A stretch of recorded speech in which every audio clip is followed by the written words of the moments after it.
آپ اگر پرابلم میں ہیں، روزی کے مسائل ہیں، اولاد نہیں ہو رہی ہے یا کوئی بھی پرابلم ہے، تو کیا سنیے، حضرت امام حسن بصری رحمت اللہ تعالی بہت بڑے بزرگ، ایک شخص آیا آ کر کہتا حضور بارش نہیں ہو رہی ہے، قحط کی پوزیشن آ گئی ہے، بارش نہیں ہو رہی، دعا فرمائیں، کو وظیفہ عطا فرمائیں۔ آپ نے فرمایا استغفار کرو، وہ چلا گیا۔ اچھا ایک بزرگ بیٹھے تھے ان کے پاس، حضرت ربیع بن صبیح رحمت اللہ، وہ دیکھ رہے تھے، دوسرا بندہ آیا کہتا حضور تنگ دستی ہے، کاروبار میں ڈاؤن ہے، رزق میں تنگی ہے، آپ نے فرمایا استغفار کرو۔ تیسرا شخص آیا کہتا حضور اولاد نہیں ہو رہی ہے، حصول اولاد کے لیے وظیفہ لینا ہے، فرمایا استغفار کرو۔ چوتھا بندہ آیا، وہ کہتا ہے کہ حضور میرے باغ میں فصلوں میں پیداوار کی کمی ہے، فرمایا استغفار کرو۔ حضرت ربیع بن صبیح کہتے ہیں حضور پہلا بندہ الگ پرابلم لے کر آیا، دوسرا الگ، تیسرا الگ، چوتھا الگ، چاروں کو ایک ہی دوائی، چاروں کو ایک ہی وظیفہ، استغفار استغفار۔ ہائے ہائے، بڑوں کی بڑی باتیں ہیں۔ قرآن میں بھی پڑھتا ہوں، قرآن آپ بھی پڑھتے ہیں، مگر دیکھو اللہ والے کیسے پڑھتے ہیں۔ کیا خوبصورت جواب دیا آپ نے۔ آپ فرماتے ہیں سورہ نوح 12:29 آیت نمبر 10 سے 12 کی آپ نے تلاوت فرمائی۔ اب ذرا قرآن سنیے گا۔ بسم اللہ الرحمن الرحیم، استغفروا ربکم انہ کان غفارا یرسل السماء علیکم مدرارا ویمددکم باموال وبنین ویجعل لکم جنات ویجعل لکم انہارا۔ سبحان اللہ، ذرا سنیے گا، اپنے رب سے معافی مانگو۔ استغفروا ربکم انہ کان غفارا، بے شک وہ بڑا معاف کرنے والا ہے۔ اب دے گا عطا، کیا فرمائے گا؟ یرسل السماء علیکم مدرارا، وہ تم پر موسلا دھار بارش بھیجے گا۔ وَيُمْدِدْكُمْ بِأَمْوَالٍ وَبَنِينَ وَيَجْعَلْ لَكُمْ جَنَّاتٍ وَيَجْعَلْ لَكُمْ أَنْهَارًا، فرمایا اور مالوں اور بیٹوں سے تمہاری مدد فرمائے گا، اور تمہارے لیے باغات بنا دے گا، اور تمہارے لیے نہریں بنائے گا۔ باغات بھی بڑھ رہے ہیں، اولاد بھی عطا ہو رہی ہے، مال بھی بڑھ رہا ہے، بارش بھی ہو رہی ہے، اس چیز سے، استغفار سے۔ تو استغفار یہ آپ کے بہت سارے پرابلمز کا حل ہے، مسائل کا حل ہے، بس اپنی زبان استغفار سے تر رکھے۔ اچھا پھر اس میں تھوڑی سی شرمندگی بھی ہو، ایسا نہیں کہ استغفار بھی ہو رہا ہے اور دماغ کہیں اور ہے، مسکرا بھی رہے ہیں، ہنس بھی رہے ہیں، اور استغفر اللہ، کسی سے معافی مانگتے ہوئے ہنستا ہے کیا بندہ؟ استغفر اللہ ربی من کل ذنب واتوب الیہ، یا اللہ میں اپنے سارے گناہوں سے تجھ سے معافی مانگ رہا ہوں۔ بہت سارے استغفار کے سیغے ہیں، استغفر اللہ العظیم من کل ذنب عظیم، اے اللہ میں تجھ سے استغفار کرتا ہوں، وہ رب جو بہت عظیم ہے، اپنے سارے بڑے گناہوں سے میں استغفار کرتا ہوں۔ الگ الگ سیغوں سے اللہ کی بارگاہ میں استغفار کریں، ہو سکے تو کبھی گناہ یاد آئیں تو آنسو بھی بہ رہے ہوں، مگر یہ استغفار اللہ کو بڑا پسند ہے، معافی رب کو بہت پسند ہے۔ ابو اللیث سمرقندی رحمت اللہ تعالی لکھتے ہیں پچھلی قوموں میں ایک شخص تھا، اس نے بہت گناہ کیے تھے۔ ایک بار اس نے اپنی پچھلی زندگی کے بارے میں سوچا، گناہوں کے بارے میں غور و فکر کیا، تو اسے شرمندگی ہوئی۔ اس نے نادم و شرمندہ ہو کر 3 مرتبہ کہا اللہم غفرانک، اللہم غفرانک، اللہم غفرانک، اے اللہ تیری بخشش، اے اللہ تیری بخشش، اے اللہ پاک تیری بخشش۔ اسی لمحے اس کو موت آ گئی اور اللہ پاک نے اس کی بخشش فرما دی۔ آئیے ہم بھی پڑھ لیتے، اللہم غفرانک، اللہم غفرانک، اللہم غفرانک۔ استغفار کرنا، توبہ کرنا، گناہ یاد کر کے شرمندہ ہونا، یہ اللہ کو کتنا پسند ہے۔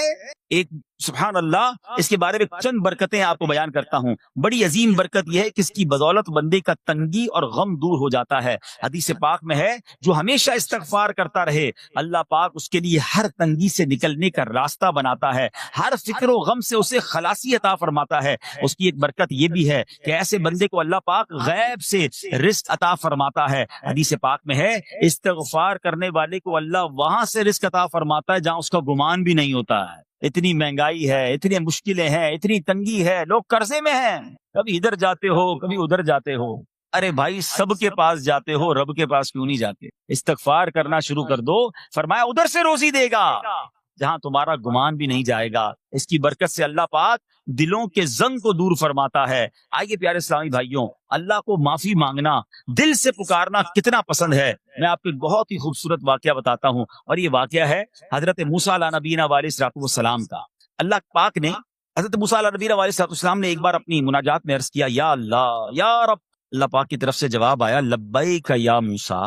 آپ نے عرض کی یا اللہ تو میرا مالک ہے، تو خالق ہے، میں تو تیرا بندہ ہوں۔ ارشاد ہوا مجھے یہ پسند ہے کہ جب مجھے کوئی میرا بندہ یا رب پکارے تو میں اسے لبیک کہہ کر جواب۔ اللہ فرما رہا ہے، حضرت موسیٰ نے عرض کی یا رب کیا یہ ہر موتی بندے کے لیے ہے؟ کیا ہر نیک آدمی کے لیے ایسا ہے کہ جب تجھے وہ پکارے تو لبیک فرماتا ہے؟ سنو اللہ فرماتا ہے ہاں بلکہ ہر گناہگار بندے کے لیے بھی ہے۔ حضرت موسیٰ نے عرض کی یا اللہ فرما بردار تو تیری اطاعت کرتا ہے، وہ بات تو سمجھ آ رہی ہے، گناہگار پر یہ کرم کس وجہ سے؟ اے ہے سنو میرے رب کیسا کریم ہے، فرماتا ہے اے موسیٰ اگر میں بھلائی کرنے والے کو اس کی بھلائی کا بدلہ دوں اور برائی کرنے والے پر اس کی برائی کی وجہ سے احسان نہ کروں تو میرا جود و کرم کہاں جائے گا؟ اللہ فرماتا ہے میرا پھر کرم میری رحمت کس لیے ہے؟ برائی کرنے والا بھی گناہ کرنے والا بھی مجھے پکارتا ہے، میں اسے بھی لبیک کہہ کر جواب دیتا ہوں۔ حضرت موسیٰ علیہ نبینا علیہ الصلوۃ والسلام کو ایک بار وہی نازل ہوئی کہ اے موسیٰ فلاں علاقے میں جاؤ، ہمارا ایک نیک بندہ اس کا انتقال ہو گیا ہے، جا کے اس کو غسل دو، اس کو کفن دو اور اس کا جنازہ پڑھو۔ حضرت موسیٰ وہاں پہنچ گئے اور جب وہاں جا کر آپ نے لوگوں سے کہا کہ مجھے فلاں بندے کے پاس لے جاؤ جس کا انتقال ہوا ہے، مجھے غسل دینا ہے، کفن پڑھنا ہے، جنازہ پڑھنا ہے، لوگوں نے کہا حضرت یہ تو زمانے کا گناہگار بڑا بےہودہ بڑا بدکار شخص تھا، آپ کو رب کا حکم تھا، آپ نے غسل بھی دیا، کفن بھی پہنایا، جنازہ بھی پڑھا، پھر رب کی بارگاہ میں عرض کی مولا بندے تو یہ کہہ رہے ہیں یہ تو بہت برا آدمی تھا، تو نے مجھے بھیجا اور فرمایا تیرا پیارا بندہ، میں نے جنازہ بھی پڑھ دیا، غسل اور کفن بھی دیا۔ اب ذرا آپ سوچیں کہ کسی کا جنازہ حضرت موسیٰ پڑھ دیں تو اس کی تو بخشش کا تو کوئی مسئلہ ہی کوئی نہیں نا، وہ تو اللہ کے نبی جس کا جنازہ پڑھے غسل دے تو یا اللہ تو نے ایسا انتظام فرما دیا۔ تو رب کریم کی طرف سے پتہ ہے کیا جواب آتا ہے؟ اللہ فرماتا ہے اے موسیٰ بندے سچ کہتے ہیں، یہ بندہ واقعی بڑا گناہگار تھا، جو علاقے والے شہر کے لوگ کہہ رہے ہیں نا ٹھیک کہہ رہے ہیں، یہ بندہ تھا ہی ایسا۔ کہ اللہ جب اتنا گناہگار اتنی بڑی مہربانی کس وجہ سے؟ ارشاد ہوا اے موسیٰ اس بندے نے مرنے سے پہلے مجھ سے 5 کلمات کے ذریعے بات کی، مناجات کی، مجھے پکارا، 5 سینٹنس تھے، 5 کلمے تھے، اور اے موسیٰ اس کی وجہ سے میں نے اس کی مغفرت فرما دی۔ حضرت موسیٰ کہتے ہیں یا اللہ وہ 5 کلمے تو بتا دے، وہ 5 کیسے جملے تھے کہ علاقے میں سب سے مشہور بدکار اور اس کا انتقال ہو تو رب مغفرت بھی فرمائے اور اپنے نبی کو فرمائے جا کے جنازہ پڑھو۔ تو آپ نے کہا یا اللہ وہ 5 کلمات بتا دے۔ اب ذرا یہ 5 کلمات سنیے گا، ایکچولی جو بات سمجھنی ہے نا، استغفار ہے کیا، معافی مانگنا ہے کیا، توبہ کیا ہے؟ اللہ فرماتا نا کہ ہم نے سنا کہ جو بندہ اللہ سے استغفار کرتا ہے اللہ اسے دیکھ کر مسکراتا ہے، اس کی وجہ یہ کہ بندہ رب کی بارگاہ میں اپنے آپ کو سرنڈر کرتا ہے، اپنے گناہ یاد کرتا ہے، اپنی کم مائگی کا اظہار کرتا ہے۔ وہ کہتے ہیں نا الندم التوبہ، شرمندگی توبہ ہے۔ شرمندہ ہو جائے نا انسان، دنیا میں پتہ ہے کیا معاملہ ہے، ہم کسی عدالت میں جا کر کہہ دیں ہم نے جرم کیا ہے، اقبال جرم، ٹھیک ہے، تو کیا ہوتا ہے، جج کہتا ہے پھر اس کو گرفتار کرو اور سزا سناؤ، بندہ خود ہی مان رہا ہے، گواہوں کی ضرورت کیا ہے؟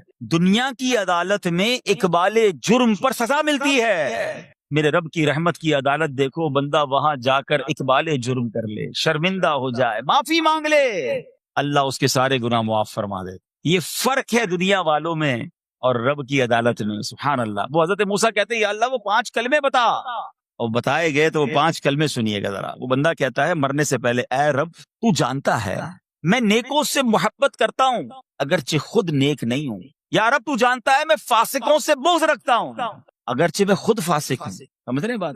اللہ نیکوں سے پیار کرتا ہوں، مجھے پتا ہے میں خود نیک نہیں ہوں، میں گناہ گاروں سے نفرت کرتا ہوں حالانکہ میں خود بھی گناہ گار ہوں، کہیں بھی اپنی بڑائی نہیں ہے، میں گناہ گار، میں بدکار، مگر اللہ میں پیار کرتا ہوں نیک لوگوں سے۔ تیسرا جملہ کیا تھا؟ یا رب اگر مجھے معلوم ہو جائے کہ میرے جنت میں داخل ہونے سے تیری ملکیت میں کوئی کمی آ جائے گی تو اے اللہ میں تجھ سے پھر جنت کا سوال کرنا چھوڑ دوں گا۔ مجھے یہ پتا ہے یا اللہ تو نے مجھے جنت میں داخل کیا نا، تیری جنت میں کوئی کمی نہیں آئے گی، بہت بڑی ہے، ہم مجھے داخل بھی کرنے سے تیرا کچھ نہیں جائے گا، اگر کچھ جاتا ہوتا تو یا اللہ میں جنت تیرے سے مانگنا چھوڑ دیتا۔ چوتھا جملہ کیا ہے؟ اے رب اگر مجھے معلوم ہو جائے کہ مجھے جہنم میں داخل کرنے سے تیری ملکیت میں اضافہ ہو جائے گا تو میں پھر جہنم سے پناہ نہیں مانگوں گا، یعنی اگر تو تیرے ملک میں تیری شان میں اضافہ ہو رہا ہے مجھے جہنم میں ڈالنے سے، پھر تو میں نہیں کہوں گا تجھے کہ جہنم سے نکال، اگر مجھے پتا ہے تو پہلے ہی مالک ہے، تو پہلے ہی خالق ہے، سب کچھ تیرا ہے، مجھے جہنم میں ڈالنے سے تیری کوئی ملکیت میں اضافہ نہیں ہونا۔ اور آخری بات کیا کہتا ہے؟ یا رب اگر تو مجھ پر رحم نہ کرے گا تو پھر کون کرے؟ اللہ فرماتا ہے اے موسیٰ میں نے اس پر رحم کیا، یہ میرے کرم کے لائق تھا، میرے کرم کے لائق نہیں تھا کہ میں اسے ناکام لوٹا دیتا۔ جب اس لیے کلمات کہے تو میں نے اسے درگزر فرمایا، اس کی مغفرت فرما دی اور میں ہی بخشنے والا مہربان۔ تو اے میرے پیارے اسلامی بھائیوں، آج وہ کام سیکھ کے جانا ہے، سمجھ کے جانا ہے، جس کو جو بندہ کرتا ہے تو رب کی رحمت گویا مسکراتی ہے۔ اب وہ یہ ہے کہ اللہ سے معافی مانگتے رہیں، استغفار کرتے رہیں، اللہ کو راضی کرنے کی کوشش کرتے رہیں، اپنے گناہوں پر ندامت رکھیں کہ جو معافی مانگتا ہے نا اللہ اسے بہت پسند فرماتا ہے. حدیث پاک میں آتا ہے التائب من الذنب کمن لا ذنب له، گناہوں سے توبہ کرنے والا ایسا ہے جیسا اس نے گناہ کیا ہی نہیں ہے. اچھا اب ایک اور بہت پیارا عمل جس کو دیکھ کر اللہ مسکراتا ہے، وہی میں نے جو تفسیر بتائی کہ اللہ کی رحمت راضی ہو جاتی ہے اور اللہ کی رحمت برستی ہے، رب راضی ہو جاتا ہے. نبی پاک علیہ الصلوۃ والسلام نے فرمایا 3 بندے ہیں اللہ پاک انہیں دیکھ کر مسکراتا اور کیا ہوتا ہے، فرمایا اور بہت خوش ہوتا ہے. اب وہ 3 بندے کون سے ہیں چیک کر لیں ہم ان میں ہیں کہ نہیں. فرمایا نمبر 1 وہ بندہ جو رات کو اٹھے، بستر چھوڑے، اچھی طرح وضو کرے، پھر نماز پڑھنے کھڑا ہو جائے، اسے دیکھ کر اللہ پاک فرشتوں سے فرماتا ہے اے فرشتوں بتاؤ میرے بندے کو نیکی پر کس نے اکسایا ہے. فرشتے عرض کرتے ہیں مولا تو بہتر جانتا ہے. اللہ پاک فرماتا ہے ہاں میں جانتا ہوں مگر تم مجھے بتاؤ. فرشتے عرض کرتے ہیں اے مالک کریم تو نے اسے ایک چیز یعنی جہنم کا خوف دیا ہے، یہ اس سے ڈرتا ہے. اے اللہ تو نے ان کو ایک چیز جنت کی امید دلائی ہے، یہ اس کی امید رکھتا ہے. اے اللہ یہی خوف اور امید ہے جس نے اسے رات کی نیند قربان کر کے تیرے حضور کھڑے ہونے پر ابھارا ہے. اب اللہ پاک فرماتا ہے اے فرشتوں گواہ ہو جاؤ کہ جس چیز سے ڈرتا ہے یعنی جہنم سے ڈرتا ہے، میں نے اپنے اس بندے کو اس سے امن بخشا، اور جس کی امید رکھتا ہے یعنی جنت کی، میں نے جنت اس پر واجب کر دی. رات اٹھ کر جب دنیا سوئی ہو بندہ اٹھ کر تہجد کی نماز ادا کرے، اللہ کی بارگاہ میں آنسو بہائے، اللہ فرشتوں کے سامنے گویا فخر فرماتا. دوسرے نمبر پر سنو، فرمایا دوسرا وہ شخص جو حق و باطل کی لڑائی میں شریک ہوا، ثابت قدم رہا یہاں تک کہ شہید ہو گیا، یا اللہ پاک نے اسے فتح عطا فرمائی. اللہ اس بندے کو دیکھ کر بھی مسکراتا ہے. جہاد کرنے والے مجاہدین یا تو شہید ہو جائیں یا غازی ہو کر لوٹے اللہ کی رضا کے لیے، اللہ کی رحمت ان پر بھی چھما چھم برستی ہے. اور تیسرے نمبر پر فرمایا تیسرا وہ بندہ جو رات کو سفر کرتا ہے، یہاں تک کہ رات کے آخری حصے میں جب کہیں ٹھہرتا ہے تو اس کے ساتھ والے سو جاتے ہیں مگر وہ کھڑا ہو کر نماز پڑھنے لگتا ہے، اس بندے کو دیکھ کر بھی اللہ پاک مسکراتا ہے. اجتماعی عبادت کے بڑے فائدے ہیں. اجتماع میں آنا، محفل میں آنا، دعا میں شرکت کرنا بہت اچھی بات، مگر اپنی عادت ایسے بھی بنائیں کہ کچھ عبادتیں ایسی کریں کہ میں جانوں اور رب جانے. یہ جو رات اٹھ کر دعا کا لطف ہے، رات اٹھ کر جو نماز پڑھنے کا لطف ہے نا، جب ساری دنیا سو رہی ہے اور بندہ اپنے رب کی بارگاہ میں حاضر ہے. علماء کہتے ہیں دن کے نوافل کے مقابلے میں رات کے نوافل افضل ہے، کیونکہ رات سکون ہوتا ہے، رات رکت قلبی ملتی ہے. سبحان اللہ، رحمت الہی چھما چھم برستی ہے. ہمیں کیا کرنا ہے کہ رات تہجد کی نماز کی عادت ڈالے. رمضان میں بن گئی تھی نا، سحری کے لیے اٹھتے تھے تو لوگ تہجد پڑھتے تھے. اللہ کرے کہ یہ عادت بن جائے. کبھی کبھی، اگر ہر روز نہیں ہو سکتا کم از کم کبھی کبھی کریں. اچھا اگر ایسی کوئی عبادت ہو بھی جائے نا پھر سب کو بتائیں نا کہ رات اٹھا تھا تو جناب دعائیں بھی کی تو آنسو بھی بہائے. نہیں، کبھی کبھی ایسا کیا کرو کہ میں جانوں اور رب جانے، اللہ سے باتیں کیا. میں آپ کو صحیح بتاؤں، آپ مجھے ایک بات بتائیں، یہ تو آپ نے سن بھی لیا کہ اللہ کی رحمت کس قدر برستی ہے اس پر. زندگی میں بھی جب کبھی ہم پریشان ہوں اور رات نیند نہ آئے، کبھی کبھی ایسا ہوتا ہے پریشانی میں نیند نہیں آتی، کروٹیں بدل رہا ہوتا ہے انسان، اور اس کروٹ بدلتے بدلتے میں آپ کی جب والدہ حیات ہوگی یا ماشاءاللہ جن کے پاس ماں موجود ہے، ماں جیسی ہستی کہاں ملتی ہے. ایک بار اور سن لو، دنیا کی بہت ساری چیزیں میرے اور آپ کے پاس ہیں جو ریپلیسیبل ہے، جو بدلی جا سکتی ہیں.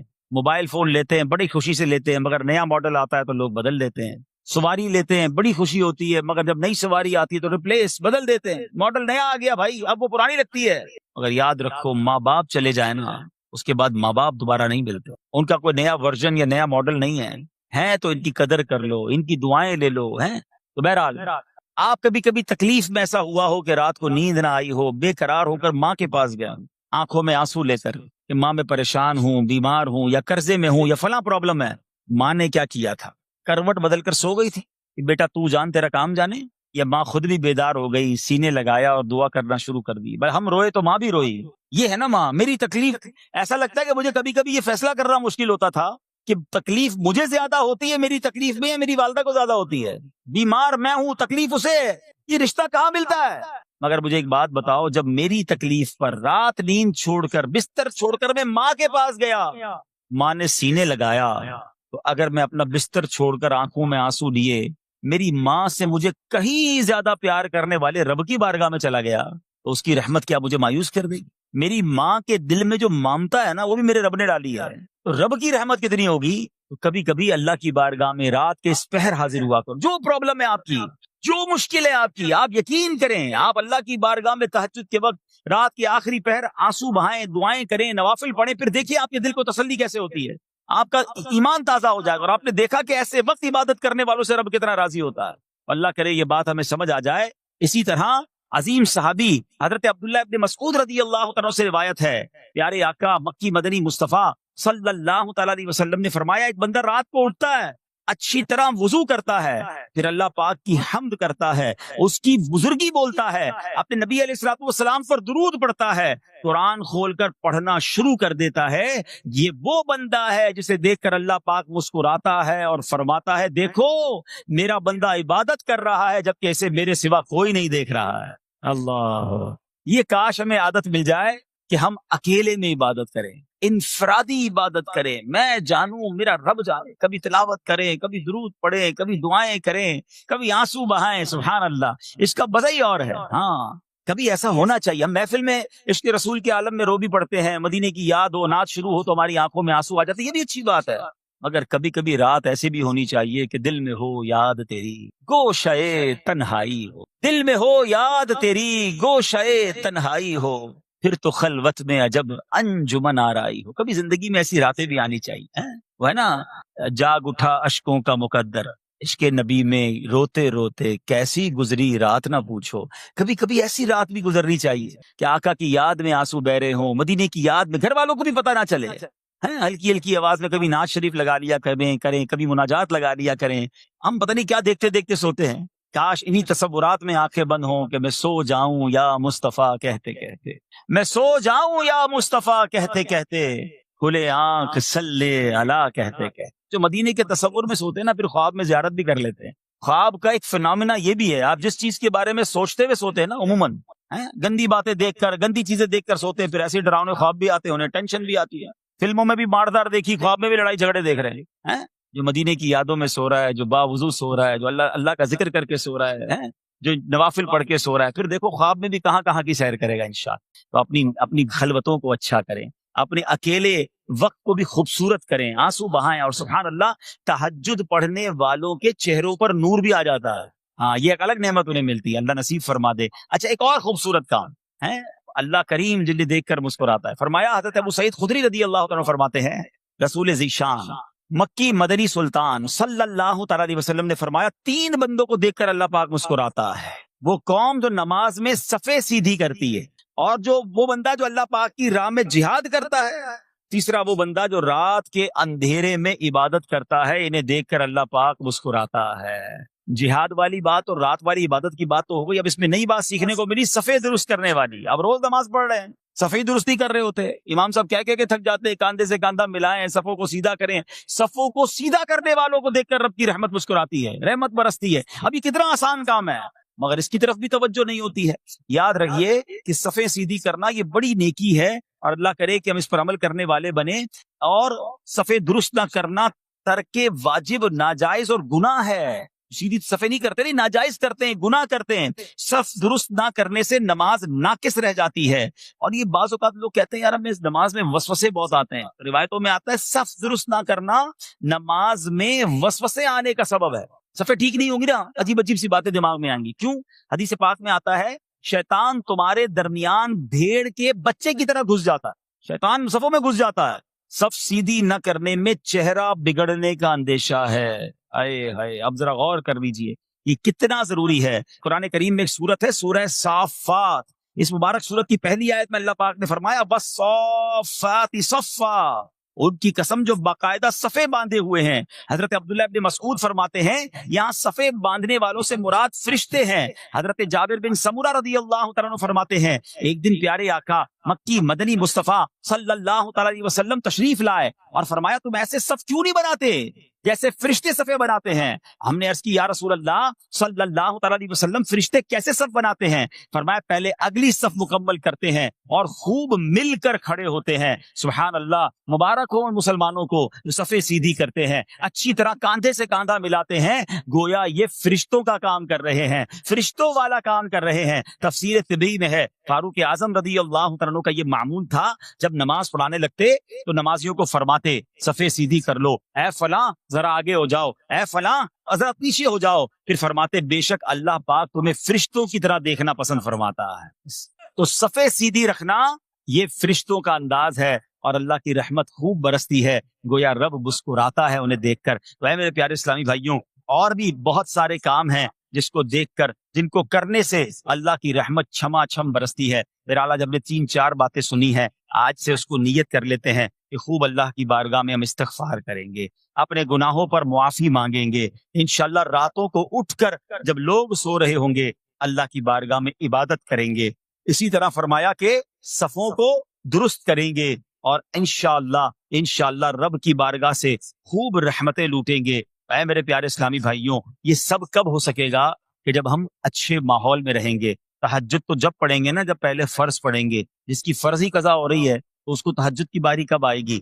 استغفار تو جب کرے گا جب ایسے ماحول میں آئے گا کہ جہاں گناہوں کو یاد دلا کر معافی مانگنے کا ہمیں انداز اور اس کی فکر دی جائے۔ تو آج کے اس پرفتن دور میں دعوت اسلامی کا یہ پیارا ماحول آپ کے سامنے ہے، اس ماحول سے وابستہ رہیں، ہفتہ وار اجتماع میں، مدنی قافلوں میں، ہفتہ وار مدنی مذاکرے میں شرکت کرتے رہیں گے تو انشاءاللہ ان نیکیوں کا جذبہ بھی ملتا رہے گا، اور انشاءاللہ ایسے کام کرنے میں اللہ کرے کامیاب ہو جائے۔ تصور ہی کتنا پیارا ہے، یقین کریں، میں آپ شاید پتہ نہیں وہ فیلنگ آپ کو محسوس ہو رہی ہے کہ نہیں، یہ تصور ہی کتنا پیارا ہے کہ کبھی میں کوئی ایسا عمل کر لوں کہ رب کی رحمت مجھے دیکھ کر مسکرا دے، اللہ راضی ہو جائے، اللہ خوش ہو جائے، اور کیا چاہیے، میری تو زندگی کا حاصل ہو گیا نا۔